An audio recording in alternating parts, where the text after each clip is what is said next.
कई कई फोटो आप देखेंगे तो इनके समर्थक कहेंगे कि मोदी जी शेर हैं, होंगे, हम तो इंसान हैं। और आप ये सवाल लेकर के क्यों आते हैं, मोदी नहीं तो हु? मोदी नहीं तो हु ये कहां से आ गया? तो हम लोग नेहरू जी के बाद ही पूछते, नेहरू नहीं तो हु। इंदिरा जी के बाद पूछते, इंदिरा नहीं तो हु। उस वक्त तो नहीं पूछ रहे थे, हु नहीं कर रहे थे। अभी ये हु क्यों कर रहे हैं? Who is this Amit Shah? Who is this? How can he से कि वो जो है 50 साल देश में राज करेंगे?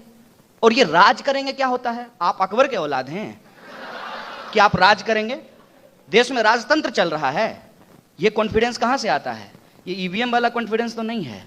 मैं बार बार सोचता हूं, मैं सवाल नहीं खड़ा कर रहा हूं। मैं ये सवाल पूछना चाहता हूं कि प्रधानमंत्री मुस्कुराता हुआ चेहरा, जैसा आपको पेट्रोल पंप पर दिखता होगा, वो मुस्कुराता हुआ चेहरा आपको जियो के प्रचार में दिख जाएगा, लेकिन बीएसएनएल के प्रचार में नहीं दिखेगा। मैं यही सवाल पूछ रहा हूं कि आप किसके प्रधानमंत्री हैं? आप सरकारी प्रधानमंत्री हैं कि आपका भी निजीकरण हो गया है, आपका भी प्राइवेटाइजेशन हो गया है? यह सवाल मैं पूछ रहा हूं।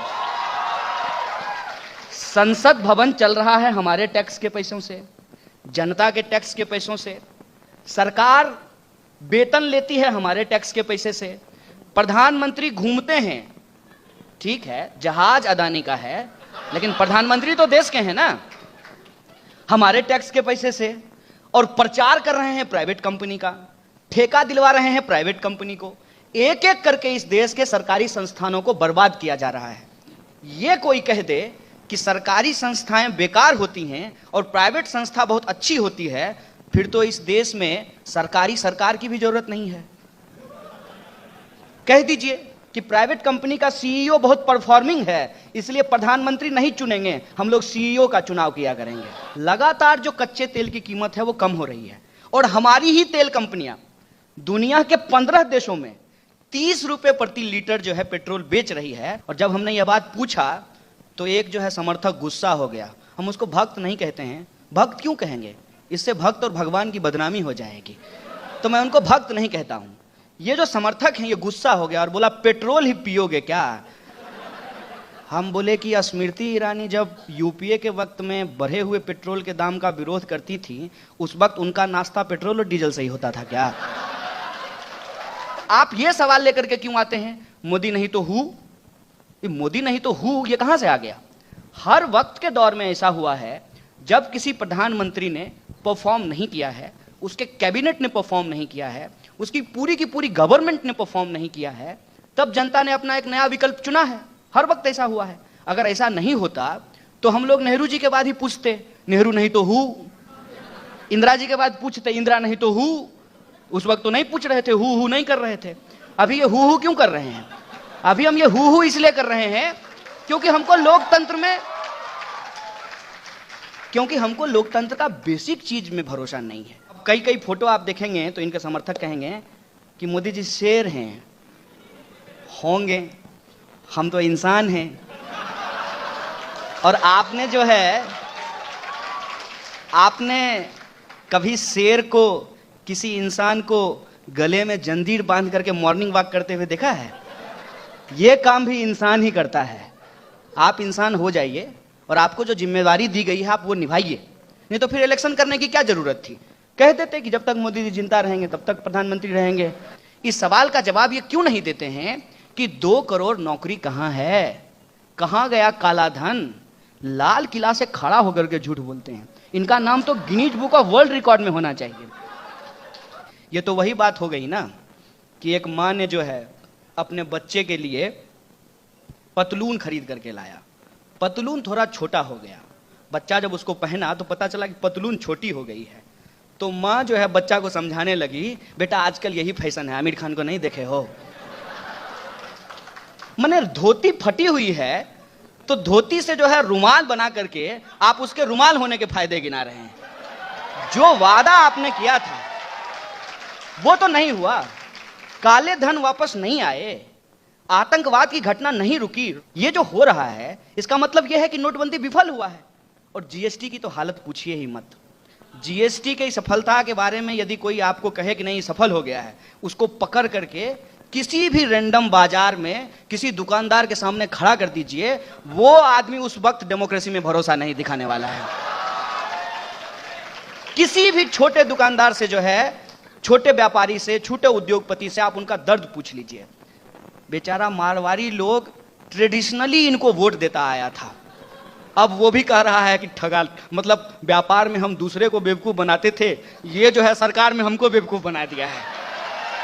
जीएसटी फूस, नोटबंदी फूस, 2 करोड़ नौकरी मिल रही है किसी को, 2 करोड़ नौकरी फूस। तो अब ये क्या कर रहे हैं, अब ये कह रहे हैं कि हम तरह तरह का योजना लागू कर रहे हैं, बता नहीं रहे हैं कि योजना क्या है, उसका डिटेल नहीं बताते हैं। और इन चीजों पे जब आप सवाल खड़ा करेंगे तो तुरंत कह दिया जाएगा कि पाकिस्तानी हो, पाकिस्तान चले जाओ।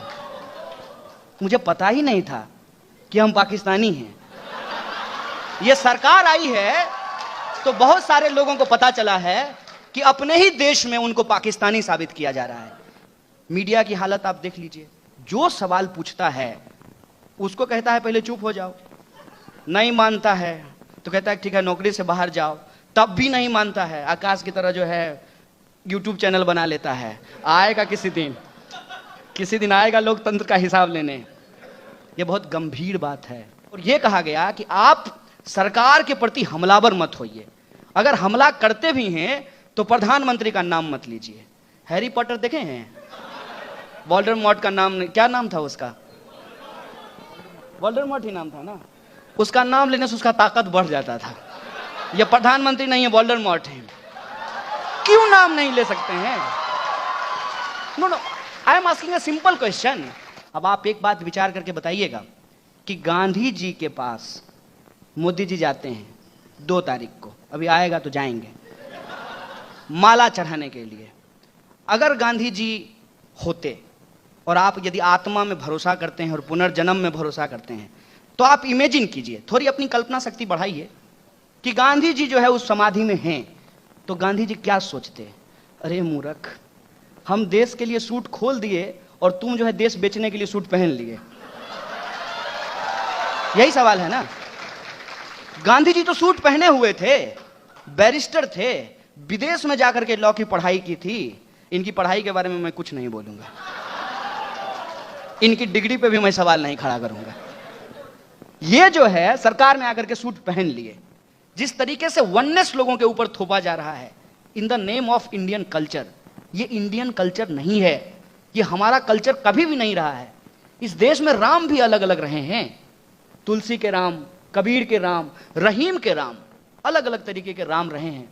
और ये जो हमारी विविधता है, इस विविधता को खत्म करके दरअसल ये राम के नाम पर नाथूराम की संस्कृति हमारे ऊपर थोपना चाहते हैं। इसीलिए मैं आप तमाम लोगों से ये अपील करने आया हूं कि मैं एक तरफा बात नहीं करूंगा, आप भी बोलिए। मैं जो कहता हूं यह जरूरी नहीं है कि आप हर बात से सहमत हो जाइए, लेकिन मैं आपको एक भरोसा दिलाना चाहता हूं कि मैं हमेशा आपके इस असहमत होने के अधिकार के साथ खड़ा रहूंगा। इन्हीं शब्दों के साथ मैं अपनी बात को खत्म करता हूं।